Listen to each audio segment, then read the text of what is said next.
Students, पिछले lecture में हम लोगों ने 5 क्वेश्चन किए थे। आज छठे क्वेश्चन पे आते हैं। तो कहता है कि if a heat engine at room temperature gives 50% efficiency, you change the heat source to increase the efficiency up to 70%. Find the temperature difference between the two heat sources. तो देखिए, इसके लिए मैं डायग्राम बना लेता हूँ। इसका स्टेटमेंट थोड़ा सा पीछे है।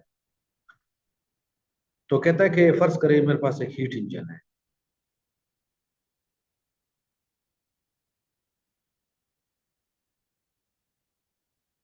हीट इंजन में हाई टेम्परेचर रिजर्वायर भी होता है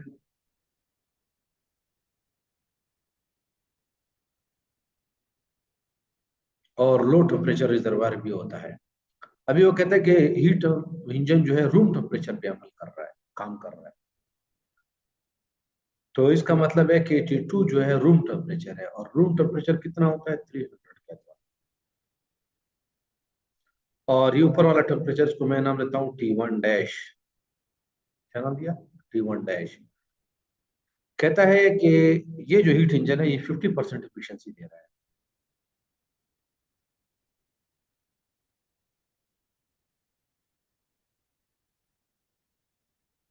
ये जो हीट इंजन है कितनी एफिशिएंसी दे रहा है? 50% एफिशिएंसी दे रहा है। अभी कहता है इसका सोर्स हम लोगों ने चेंज कर दिया। ये जो ऊपर वाला सोर्स है हमने चेंज कर दिया। तो चेंज करने के बाद क्या हुआ?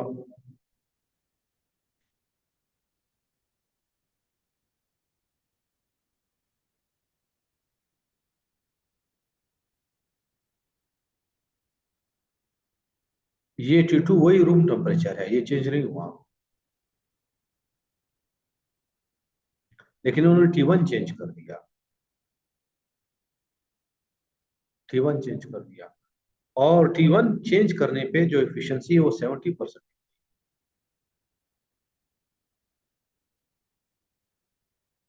एफिशिएंसी कितनी हो गई? 70% हो गई। तो कहता है कि इन दो सोर्सेज का जो टेम्परेचर का डिफरेंस है वो आप बताएं। वो आप बताएं। तो देख, इसको मैं फिर सादा से अल्फाज में समझाता हूँ। एक हीट इंजन था जिसके हाई टेम्परेचर रिजर्वायर का टेम्परेचर फर्स्ट करें T1 डैश है, और T2 जो है 300 केल्विन है, रूम टेम्परेचर है। तो इस हीट इंजन की एफिशिएंसी 50% है। अभी वो कहता है कि इसकी एफिशिएंसी बढ़ाने के लिए हम लोगों ने सोर्स को चेंज कर दिया। मतलब ये सोर्स हम लोगों ने चेंज कर दिया। तो सोर्स को हम लोगों ने T1 डैश के बजाय T1 कर दिया, उसका टेम्परेचर।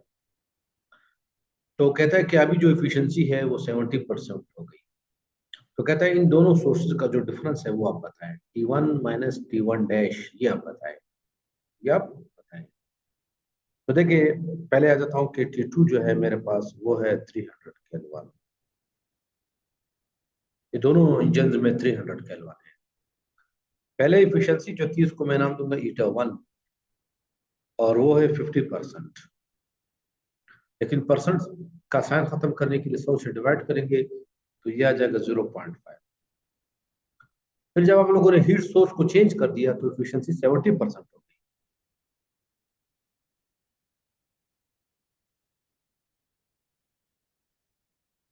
तो इसका मतलब है ईटा 2 कितना हो गया? 0.7। अभी वो कहता है कि T1 माइनस T1 डैश मान,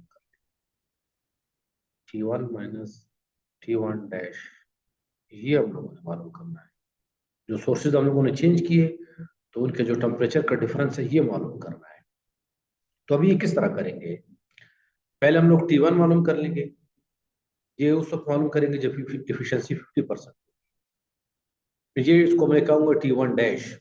फिर हम लोग 70% की एफिशिएंसी रखकर T1 मालूम कर लेंगे, और फिर दोनों का डिफरेंस निकाल लेंगे। अगर क्वेश्चन आप लोग समझ में आ गया फिर इसको सॉल्व करना बड़ा इजी है। तो देखिए, ईटा 1 को मैं किस तरह लिख सकता हूँ? Eta 1 is equal to 1 minus T2 upon T1 dash, T1 dash. अभी एफिशिएंसी पहले कितनी थी? 50%। 50% को मैं क्या लिख सकता हूँ? 0.5। तो ये आ जाएगा 1 minus 300 divided by T1 dash, T1 dash. अब इसको सॉल्व करना है। याद रख ले, 300 डिवाइडेड बाई T1 डैश को दूसरी तरफ शिफ्ट कर लूंगा, 0.5 को इस तरफ ले आऊंगा।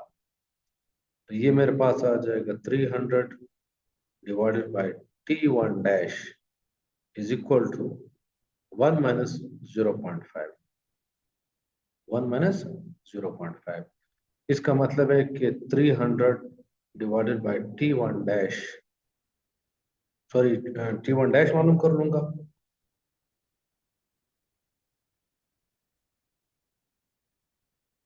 तो ये मेरे पास आ जाएगा T1 dash is equal to 0.5।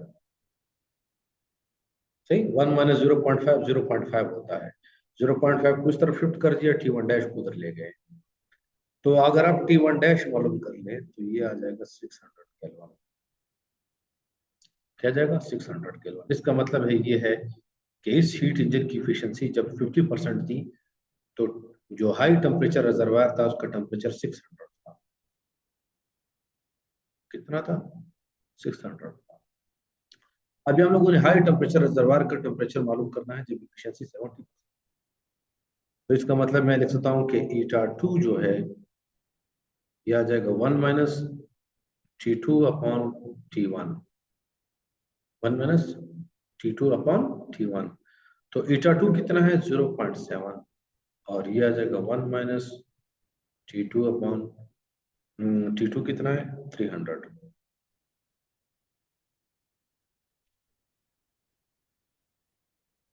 तो ये मेरे पास आ जाएगा 300 डिवाइडेड बाय T1। अब इसको सॉल्व करना है T1 के लिए। जो 300 अपॉन T1 इसको दूसरी तरफ शिफ्ट करूंगा और 0.7 को इस तरफ लाऊंगा। तो ये मेरे पास हो जाएगा 300 divided by T1 is equal to 1 minus 0.7, 1 minus 0.7। इसका मतलब ये, इसको मैं लिख सकता हूँ कि 300 divided by T1 is equal to 0.3। अभी T1 मालूम करना है, तो T1 is equal to 300 divided by 0.3, और अगर आप ये डिवाइड कर लेंगे तो T1 मेरे पास आ जाएगा 1000 केल्विन। कितना गया? 1000 केल्विन। इसका मतलब ये है कि इस केस में जो टेम्परेचर है हाई टेम्परेचर रिजर्वायर का 1000 केल्विन है। जो इफिशिएंसी 70% थी, कितनी थी? 70%। तो अभी देखिए हम लोगों ने डिफरेंस मालूम करना है टेम्परेचर का। तो T1 माइनस T1 डैश, तो ये आ जाएगा 1000 केल्विन माइनस 600 केल्विन, और ये आ जाएगा 400 केल्विन। तो ये हमारे पास इस क्वेश्चन का आंसर आ गया। अभी क्वेश्चन नंबर 7 पे चलते हैं। कहता है Carnot engine absorbs an amount Q of heat at temperature T। एक कार्नाट इंजन है, वो Q हीट एनर्जी एब्जॉर्ब करता है किस टेम्परेचर पे? T टेम्परेचर पे। तो इसका मतलब ये हुआ कि Q1 जो है वो Q हो गया, T1 जो है वो T हो गया। ये क्या हो गया? T हो गया। Find the rejected heat Q। Rejected heat को हम लोगों ने Q2 से जाहिर किया था, ये हम लोगों ने मालूम करना है एट टेम्परेचर T/3। तो देखिए T2 जो है ये T/3 है, ये T/3 है। तो अब इस क्वेश्चन को किस तरह हल करेंगे? देखिए सवाल को मैं दोबारा पढ़ लेता हूँ, कोई कंफ्यूजन इसमें ना रहे। A Carnot engine absorb an amount Q at Q of heat at temperature T. Find the rejected heat at temperature T/3। तो डेटा तो हम लोगों ने लिख लिया। तो देखिए अभी हमारे पास इफिशिएंसी के दो फार्मूले हैं। एक फार्मूले में आप लोगों ने पढ़ा है कि 1 माइनस T2 अपॉन T1, और दूसरा आप लोगों ने पढ़ा है कि इफिशिएंसी बराबर है 1 minus Q2 upon Q1, Q2 upon Q1। तो अगर इन दोनों इक्वेशंस को मैं कंपेयर कर लूं तो मैं आसानी से Q2 निकाल सकता हूं। तो देखिए मैं लिख सकता हूं कि 1 minus Q2 upon Q1 is equal to 1 minus T2 upon T1, T2 upon T1। अभी देखिए ये 1 दोनों तरफ कैंसिल हो जाएगा, क्योंकि एक तरफ लाने पे एक प्लस एक माइनस कैंसिल हो जाएगा। तो इसका मतलब मेरे पास रह जाएगा Q2 upon Q1 is equal to T2 upon T1 minus sign के साथ, कि माइनस साइन दोनों तरफ पे कैंसिल हो जाएंगे। तो मेरे पास आ जाएगा Q2 upon Q1 is equal to T2 upon T1। अभी मुझसे चूंकि वो Q2 मांग रहा है तो उसको मैं Q2 के लिए सॉल्व कर लूंगा। तो Q2 मेरे पास आ गया T2 upon T1 multiply by Q1 multiply by Q1। अभी देखिए यहाँ पे आप लोगों ने वैल्यूज दर्ज कर दी है। Q1 हमारे पास Q है, T1 T है, और T2 जो है T अपॉन 3 है। तो ये वैल्यूज दर्ज कर लेते हैं। तो मेरे पास आ जाएगा Q2 is equal to T upon 3 divided by T multiply by Q multiply by Q। इसका मतलब है इसको मैं इस तरह भी लिखता हूँ कि Q2 is equal to T upon 3T multiply by Q। T से कैंसिल हो जाएंगे, तो मेरे पास Q2 हो जाएगा Q अपॉन 3। तो ये मेरे पास क्या आ गया, Q अपॉन 3। और देखिए ये आंसर है Q अपॉन 3। अभी लास्ट क्वेश्चन है, ये सबसे टेक्निकल क्वेश्चन है, क्वेश्चन नंबर 8। कहता है कि 500 joule energy is required to melt 2 gram of ice at 0 degree centigrade. 500 joule energy चाहिए आइस को मेल्ट करने के लिए 0 डिग्री सेंटीग्रेड पे, अगर वो आइस कितना हो, 2 ग्राम हो। कहता है कि find in the change in entropy of 70 gram water at 0 degree centigrade if it change into ice in a refrigerator। तो देखिए मैं पहले डेटा लिख लेता हूँ। कहता है कि 500 जूल एनर्जी है, तो Q जो है 500 जूल है। कितने आइस को मेल्ट करने के लिए, M जो है वो 2 ग्राम है। अगर आप 100 किलोग्राम में बदलेंगे तो 1000 से डिवाइड करेंगे तो ये आ जाएगा 0.02 kg। किस टेम्परेचर पे, 0 डिग्री सेंटीग्रेड पे।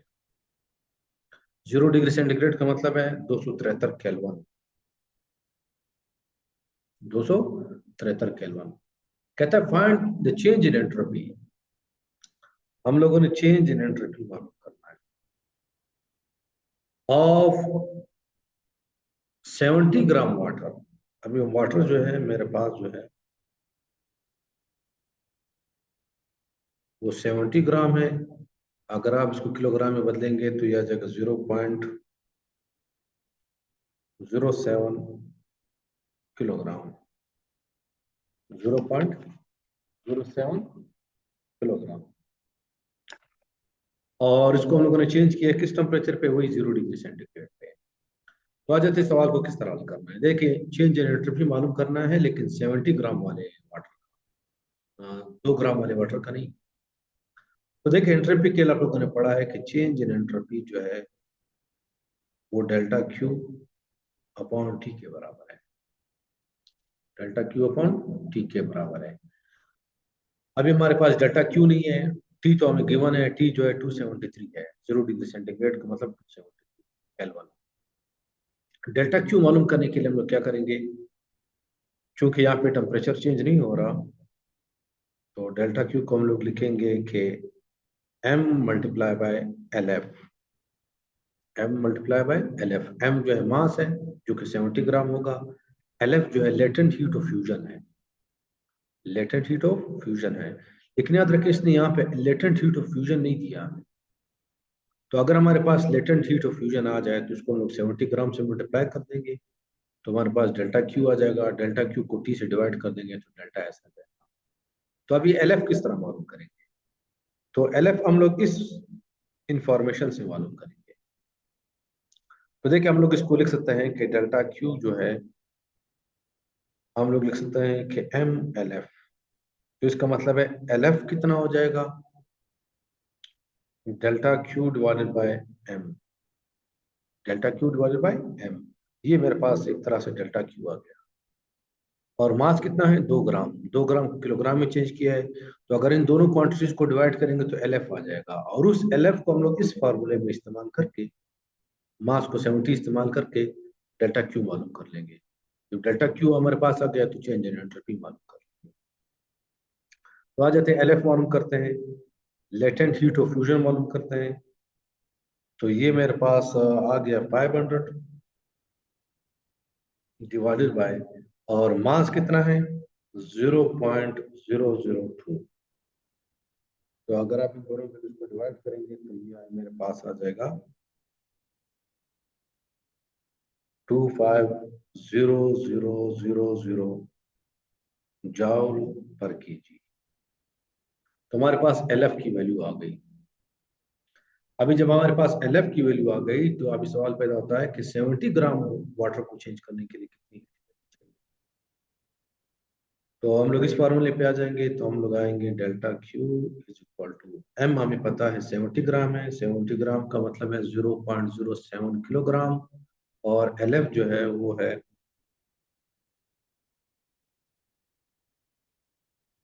ये, हमारे पास एल एफ की वैल्यू आ गई। जब आप दोनों को मल्टीप्लाई करेंगे तो ये मेरे पास आ जाएगा delta Q is equal to -17500 joule. 17500 joule आ गया, लेकिन याद रख लिया यहाँ पे चूंकि हीट एब्जॉर्ब हो रहा है तो हम लोग माइनस साइन लिखेंगे इसके साथ। अभी अब तो काम बड़ा इजी हो गया। टेम्परेचर हमें पता है 0 डिग्री सेंटीग्रेड, लेकिन उसको केल्विन में दर्ज करना है, और डेल्टा क्यू हमें मालूम हो गया, तो दोनों को डिवाइड कर देंगे, डेल्टा ऐसा। तो इसका मतलब ये है कि delta S is equal to -17500 divided by 273, और ये आ जाएगा जॉल पर केल्विन। तो इन दोनों वैल्यूज को आप डिवाइड कर दे तो ये आ जाएगा -64.1 जॉल पर केल्विन। देखिए ये वैल्यू आ गई। तो ये थे 8 न्यूमेरिकल क्वेश्चन इस चैप्टर के, जो कि कंप्लीट होते हैं।